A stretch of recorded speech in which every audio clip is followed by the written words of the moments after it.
'Thandel' movie చూసిన తర్వాత కొంచెం ఎమోషనల్‌గా అయితే ఫీల్ అయ్యాను.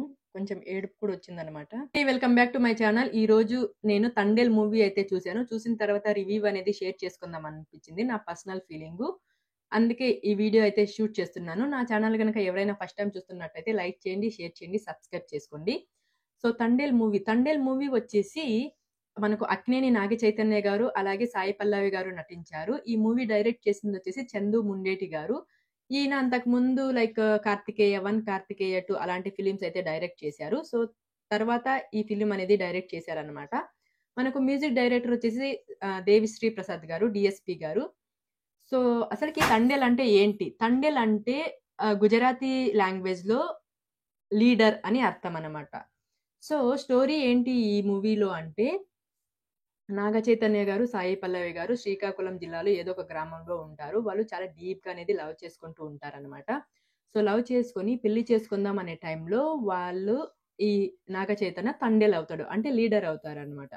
లీడర్ అయినప్పుడు తను ఒక సముద్రంలో వేటకెళ్ళాల్సి వస్తది. తను తనతో ఉన్న వాళ్ళందరూ కలిసి వేటకెళ్ళాల్సి వస్తుంది. సో, వేటకెళ్తున్న సమయంలో కొంత దూరం వెళ్ళిన తర్వాత సముద్రంలో వాళ్ళు దారి తప్పిపోతారనమాట. దారి తప్పిపోయి కొంతమంది వచ్చేసి శ్రీలంకకి, కొంతమంది వచ్చేసి పాకిస్తాన్‌కి అలా వెళ్ళిపోతారు. వేరే కంట్రీస్ దగ్గరికి వెళ్ళిపోతారు.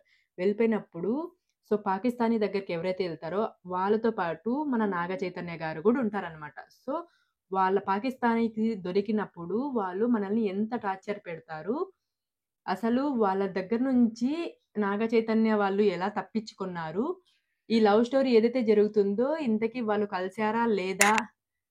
వాళ్ళు కలసడానికి ఎన్ని కష్టాలు పడ్డారు, ఏంటి అనేది ఈ స్టోరీ అనమాట. 'తండేల్' మూవీ. సో, ఓవరాల్‌గా ఫిల్మ్ అయితే చాలా బావుంది.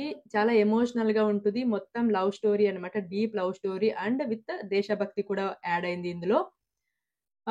యాక్టర్స్ గురించి చెప్పాలి అంటే నాగ చైతన్య గారు ఇంక మనం చెప్పాల్సిన అవసరం లేదు. ఎప్పుడైతే అతను లవ్ స్టోరీ బేస్డ్ మూవీతో వస్తారో అప్పుడు బ్లాక్ బస్టర్ అవుద్ది. కంపల్సరీగా పక్కా. దాంతో రాసి పెట్టుకోవచ్చు. ఎందుకంటే అంతకుముందు మనం చూసుకోవచ్చు. లవ్ స్టోరీ ఫిల్మ్ కానీ ఆహ్, ఇంకేం ఫిల్మ్స్ ఉన్నాయి. 'ఏం మాయ చేసావే' కానీ, సో 'ప్రేమం' కానీ ఇలాంటి మూవీస్ అన్నీ బ్లాక్ బస్టర్ అయ్యాయి కదా! సో ఈ మూవీ కూడా అంతే. చాలా అంటే చాలా బావుంది విత్ లవ్ స్టోరీతో. ఇంకా సాయి పల్లవి గారి గురించి చెప్పాల్సిన అవసరం లేదు. ఆమె డాన్స్‌తో ఇరగ్గొట్టేసారు అసలకి. ఇంకా రీసెంట్‌గా చేసిన మూవీ 'అమరన్' ఏదైతే ఉందో దాంట్లో ఎంత ఎమోషనల్‌గా మనల్ని అందరిని ఏడిపిచ్చారో సేమ్ అదే ఎమోషనల్‌తో ఈ ఫిల్మ్‌లో కూడా ఖచ్చితంగా మనల్ని ఏడిపిస్తారు. సో, ఎవరైతే లవ్ స్టోరీకి కనెక్ట్ అయితారో వాళ్ళు కంపల్సరీగా నాప్కిన్స్ అయితే తీసుకెళ్ళండి. అవి మీకు చాలా బాగా యూజ్ అవుతాయి థియేటర్‌లో. అంత డీప్‌గా, సెంటిమెంట్‌గా సో, ఎమోషనల్‌తో ఉంటదనమాట ఈ ఫిల్ము. ఓవరాల్‌గా ఫిల్మ్ చూసుకుంటే అయితే చాలా బావుంది. నాకైతే చాలా బాగా అనిపిచ్చింది.